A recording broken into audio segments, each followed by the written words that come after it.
LaxFactor podcast.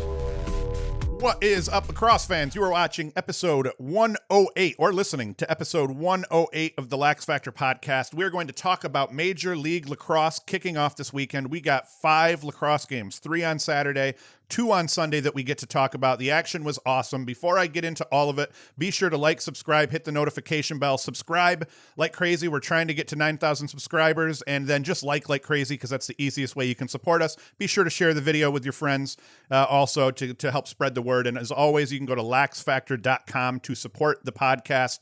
Go to LaxFactor.com. We have hats, apparel, t-shirts, shorts, all sorts of stuff there. So go to LaxFactor.com to help us beyond just liking and subscribing. So let's get into it. First game of the weekend, the Barrage and the Bayhawks. I'd picked the Bayhawks in this one, and the Barrage came out hot. They jump out to a 4-2 lead. They held a 1-goal lead at the half, and then it was knotted up at 10s, going into the fourth quarter. Tommy Palasek, he continued to play really well as a pro. He's had a great game for Philly. Something else I liked, and this isn't going to come as a surprise to a lot of people, is I loved seeing Thompson paired with Nate Solomon. Obviously, I'm a big Nate Solomon fan because he's a Syracuse kid. But what I really liked about it is Thompson is an incredible feeder, and part of that is because he literally will draw double and triple teams. So what I like about Solomon is Solomon's that guy. Thompson can do a quick dodge. Thompson can see that double coming, and if he could find Solomon somewhere within 8 yards of the cage, he can just give that ball up, hit Solomon, knowing that the team's out of their slide package because we've got a slide coming. That means the slide package is kind of screwy. He just can quick hit Solomon, who can now two-step dodge, quick dodge to the cage without help being in play. So Solomon probably, and I'll say this later in the show, I think as part of my notes, but I think Solomon may be one of the kind of best quick dodgers in the league, one of the best finishers around the cage. To Syracuse fans, he was always known as a finisher and a flashy goal scorer, but I think he's proving so far in this first weekend that he can do this at any level, as he had a couple of really eye-opening goals, a couple of highlight reel goals, a couple of dive goals. Like, he kind of did it all, but I like seeing him paired with Thompson because I think a kid like him, Thompson doesn't have to rope one, put it right in the bread bucket to a wide-open guy to get an assist anymore, or at least to make something happen. With guys like Solomon on the team, and they have a couple of these guys on the roster, he can kind of see the slide coming, get rid of the ball. He doesn't have to take all that punishment through this week of lacrosse. And these guys can dodge and create so long as they're not getting doubled and triple teamed as well. Solomon's not the kind of kid who's going to beat a triple team or a double team, but he will handle his man one-on-one more often than not. Q and Heacock. We learned that Q and Heacock, they're huge. Q at one point was 4 for 4 shooting, including a fourth quarter man-up bomb. Liam Burns slashed the crap out of Solomon's kidney, and then he complained on his way to the sideline because there was a shot. It was either against him or one of his teammates that he was upset that they didn't call. So Burns ends up getting a very costly penalty in the fourth quarter of this. 2 minutes, I believe it was non-releasable. Bomberry hit Thompson less than a minute later to nail an extra man goal, and that gave the Bayhawks a 13-11 lead after everything was all tied up. So that hurt them. But those 4 guys, Thompson, Heacock, Q, and Solomon, they played great together in this first game back. Unselfish, always willing to make the extra pass. Warren Jeffrey played great on defense for Chesapeake, played great on-ball defense, but he also played really, really well off-ball in help situations where he'd just come in and lay the lumber. And then he actually forced a turnover late. I can't remember if it was a 2-goal game at that time, but he forced a turnover, I think, somewhere with about 4 minutes or so left, maybe even less than that, kind of not sealed the deal, but took a little bit of the hope away from their opponent. Player of the game, definitely Andrew Q. He goes for 6 goals. The 5th goal was a crazy split of a double team, and then he ended up having this sweet backhand shovel. The guy's filthy. I think he went 6 for 6 on the day shooting. 6 goals and a helper, I believe, is what he had for the day. Second game of the day, the Lizards and the Cannons. And the Lizards had a lot more flow on offense than I thought they would. I had talked about in the preview thinking, you lose Rob Pannell. How are you going to make up for that? And I think they struggled last year as well, if I recall correctly. So I figured they were going to struggle again, but they looked much better offensively than I expected. And part of that reason was Dylan Malloy, former Tewaaraton winner. Malloy did a great job dodging, and he did a good job kind of early in that first game, dodging up that right alley from behind and then pinging guys on the backside. Bryce Wasserman proved tough for Boston, dodges hard, finishes well on the move. He's one of the best players in the MLL. New York, they have a 3-goal lead as we approach the fourth, but Boston chipped away, knotting things back up at 14 early in the fourth quarter. So yet again, we have another game that's kind of coming down to the wire, at least coming down to the last handful of minutes. The broadcast crew missed it, but Stotts had a sick feed to Jackson for Boston's 14th and game-tying goal. He got jacked, was getting held as he's falling down. He kind of flipped it over his shoulder. In the live feed, when I was watching it live, I thought in that first shot, I thought that it looked like he kind of just tossed it up or maybe lost the ball in the air to Jackson on the crease. But when you watch it in slow-mo, it looked like he meant to do that. Like, I would definitely say I did mean to do that, but it did look like he meant to flip that, hit Jackson right in the breadbasket, wide open on the crease, and he stuck it. Game comes down to the final minutes, and it ends up being Mark Cockerton. He scores the 14th goal of the game for Boston. Great handle on that one also, because he kind of caught it, was in traffic, got away from traffic, got his hands free, and then stuck it low. Boston, they had a 1-0 lead. They had a 1-0 lead and then trailed the whole game until Cockerton scored at the end of that game, that go-ahead goal. Wasserman put it away for the Cannons, scoring on a dodge up the right for his 4th goal of the game, and that was the end of it. What was the final score? Lizards 14, Cannons 16, but that was another excellent game. So it kind of makes sense that, hey, the Hammerheads and the Outlaws, this final game of the night, I was really high on the Hammerheads. I really liked their attack unit. I thought they were going to be an offensive powerhouse.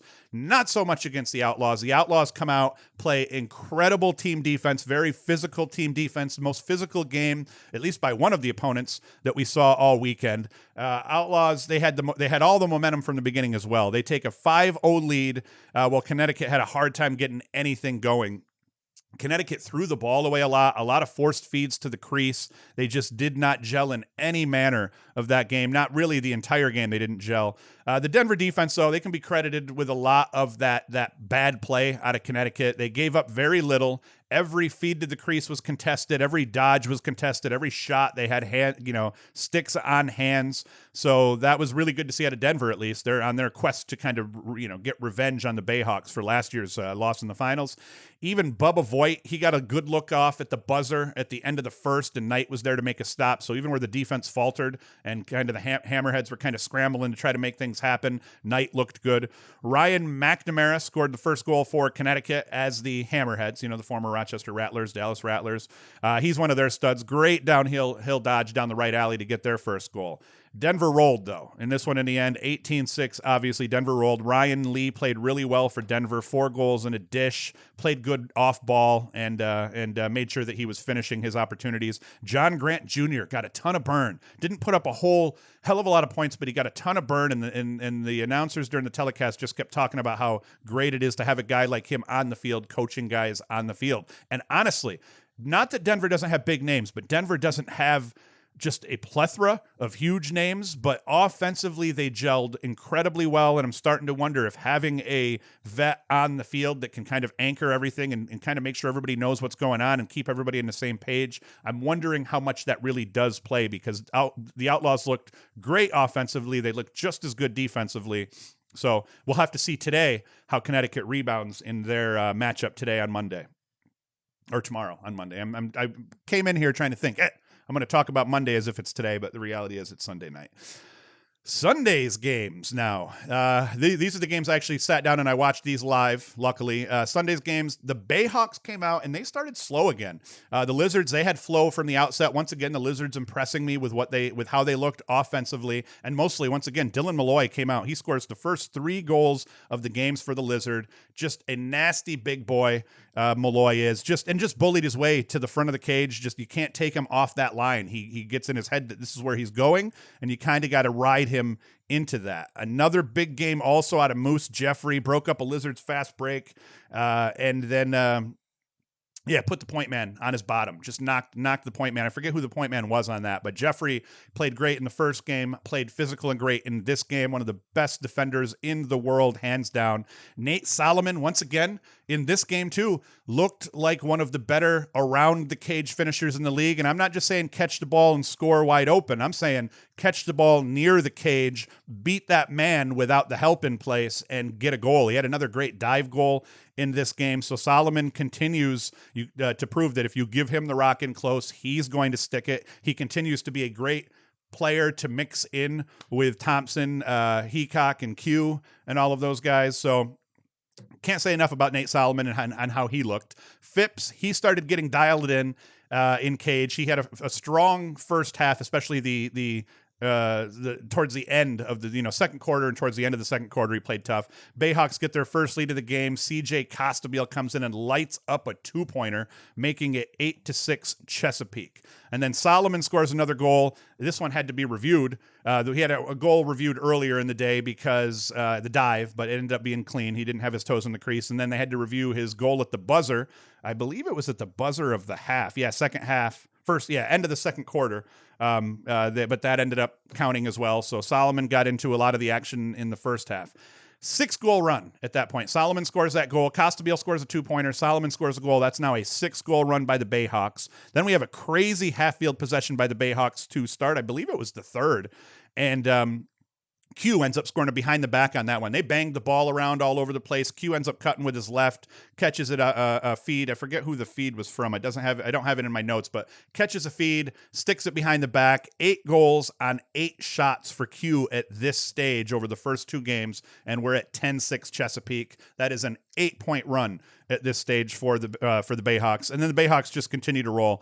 But to show the importance of Jeffrey, Malloy was hot early in the game. Later on with Jeffrey guarding him, Malloy struggled. 6 minutes in the third, Jeffrey contested a Malloy shot, turns into a save. So Malloy's coming up, ends up getting a shot off. Jeffrey's kind of on his hands and kind of beating him up a little bit, turns into a save, and then goes back the other way, and CJ Costabile hits his second deuce of the game with that long pole on a fast break. So that was interesting to see as well.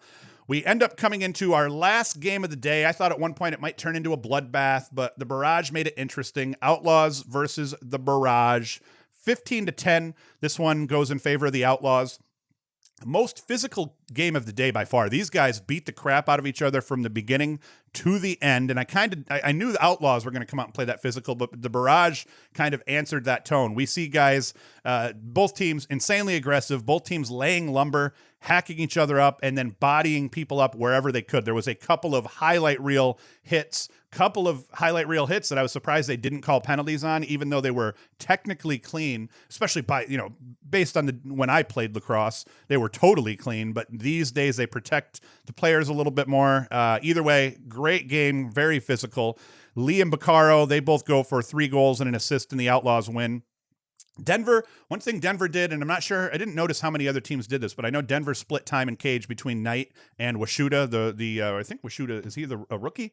I think Washuta is a rookie. I can't remember if he played last year or not. Either way, Washuta, but what's he? Is he a Delaware, Vermont kid? I want to say Washuta's a Vermont kid off the top of my head, but for some reason Delaware is ringing true at the moment. Either way, Washuta's a hell of a keeper, and I often don't like, even though as a coach I've done this before and we've split time where we had 2 really able keepers and we had no choice but to give them both time.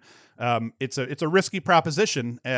Maybe not so much at this level because both of these guys are pros and they're obviously really good at what they do. But they put Washuta in the second half of this game and he comes in and plays just as tough as Knight does. So that's that flow that you risk screwing up that has not happened for the Outlaws so far, and you're keeping your goaltenders fresh and healthy as they're just getting beamed by shots over and over and over again. All in all, this was a big win for the MLL. It was a big win for lacrosse fans. It was a big win for just the sport in general, getting lacrosse back. And now we're going to have just every day this week. We have, I believe it's at least 2 games every day this week leading into Saturday and Sunday where we'll have the playoffs. I may have misspoke on when the finals are. I thought the finals for some reason were Saturday, but it's starting to look like the finals may be Sunday based on how they're doing the math and talking about how the winner of this tournament is going to have to play 7 games in 9 days to win this shortened season, to win the championship here. But all in all, the quality was off the charts. Excellent lacrosse, excellent pace. The effort was there out of everybody. We saw a bunch of guys just continue to improve their star power. Now that we've split the MLL and the PLL up, like I had been saying all along, and everybody kind of says, the star power definitely lives in the PLL overall, but what we learned is that the quality has not suffered in the MLL, at least not in terms of the entertainment value. This was excellent lacrosse all the way. They played relatively polished considering they only had 2 days to practice as part of their training camp, or I think each team got about 4 hours of practice in leading into this. So the polish was there considering they haven't been able to work on it. Some of these stars, and what I love seeing is how some of these guys that have become stars in the MLL and in the NLL, these are guys that played at smaller schools. We're seeing guys from Limestone, and we're seeing a guy from Tampa. Who was it? Was it Q or Heacock? I can't remember now who played at Tampa, but we're seeing D2 and D3 guys end up hitting the MLL ranks and doing really well and showing that they deserve to be there and that they can play with anybody in the world. So that's been great to see for the MLL as well. So that's it. We've got games today, Monday, tomorrow, Monday, today, Monday. We've got games on Monday. We've got games through the rest of the week and into the weekend. So what we're going to probably do is we'll do a Sunday/Monday show. We'll probably continue to do this on Monday, or at least put it out on Monday. That way we can recap the entire weekend and not have to do anything special for that. So we'll recap Saturday and Sunday's games on Mondays, and then we will talk about the weekdays games through up to Thursday and put a show out on Thursday as well of this week. So as always, thank you for listening or for watching if you're on YouTube or another platform. Be sure to like, subscribe, hit the notification bell if you're on YouTube. Share this like crazy. Go to what is it? Anchor.fm/LaxFactor if you want to listen to the audio podcast, or you can just listen anywhere where you can find podcasts for the most part. And go to LaxFactor.com to support us, get some swag, get some t-shirts, all that good stuff. We will be back on Thursday to talk about the Monday, Tuesday, and Wednesdays MLL action, and then we will also do a preview for the PLL. Probably we'll just do one big show where we're going to do the PLL preview and then talk about what's happened so far in the MLL. So you are going to get a ton of lacrosse talk related to pro lacrosse here out of us, out of me, more than I ever do because, A, it's all we have. But, I'm warming up to the idea of pro lacrosse here. I started to warm up to it last year with the PLL, and the MLL won me over this weekend here. So great weekend of action. As always, thank you for listening. Thank you for watching. Hoost is out. Oh, it's hot.